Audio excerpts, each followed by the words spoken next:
Cet enregistrement vidéo vise à transmettre des informations générales, mais importantes, sur la radioprotection et l'assurance de la qualité dans le cabinet dentaire.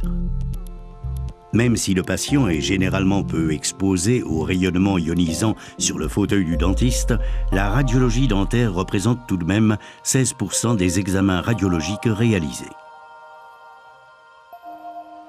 Afin d'éviter d'irradier inutilement les patients et le personnel, il est indispensable de respecter et de mettre en œuvre le protocole de comportement présenté. Toute radiographie doit répondre à une question clinique posée. L'exposition, si elle est justifiée, doit être maintenue à un niveau aussi bas qu'il est raisonnablement possible d'atteindre. C'est l'application du principe ALARA, acronyme anglais de As Low as Reasonably Achievable. La décision de procéder à une radiographie sera conditionnée à l'existence d'une indication clinique claire et à l'impossibilité d'obtenir l'information par d'autres moyens diagnostiques. L'information obtenue doit être indispensable au diagnostic ou au traitement du patient. Les appareils radiologiques et leurs accessoires doivent faire l'objet de révisions et de contrôles réguliers.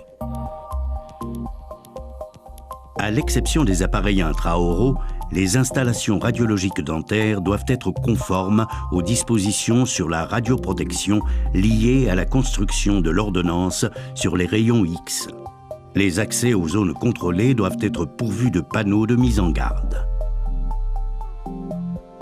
Les formulaires de demande d'autorisation de l'OFSP et des informations détaillées sur la radioprotection et l'assurance de la qualité sont disponibles sur Internet ou auprès de votre fournisseur spécialisé. Le mode d'emploi de votre installation radiologique vous renseignera sur son fonctionnement. Une installation radiologique se compose entre autres d'un ensemble radiogène, d'une unité de commande électronique et d'une touche de déclenchement. Le système de réception d'images comprend un film radiographique et un dispositif de développement. Le système numérique est constitué d'un récepteur d'images muni d'une pellicule d'enregistrement ou d'un capteur d'images équipé d'un dispositif de développement et d'un écran de diagnostic. À l'instar de la lumière, les rayons X sont des ondes électromagnétiques invisibles en raison de leur longueur d'onde.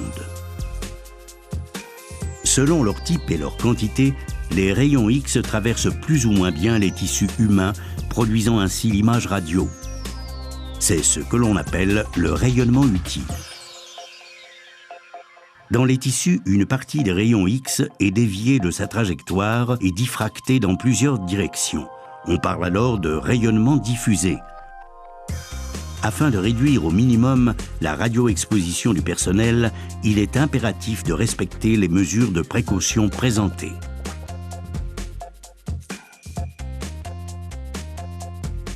Le modèle illustre la diminution du débit de dose avec l'augmentation de la distance par rapport au foyer. Doubler la distance entre une source de rayonnement et l'objet exposé revient à diviser par 4 le débit de dose initial.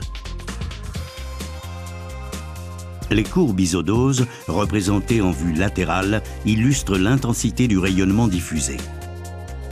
Les zones de même couleur subissent une intensité de rayonnement identique.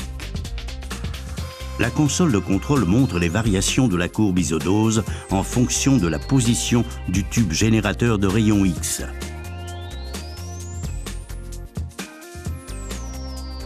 Restez le plus possible dans la zone verte. Maintenez toujours le film radiographique dans la bouche du patient à l'aide d'un fixateur spécial. À titre exceptionnel, une tierce personne non exposée au rayonnement dans l'exercice de ses fonctions peut vous prêter assistance. Sur les orthopantomographes, les téléradiographes et les tomographes volumiques, les courbes isodoses illustrent également l'intensité de l'irradiation. Les pièces équipées d'installations radiologiques doivent être conformes aux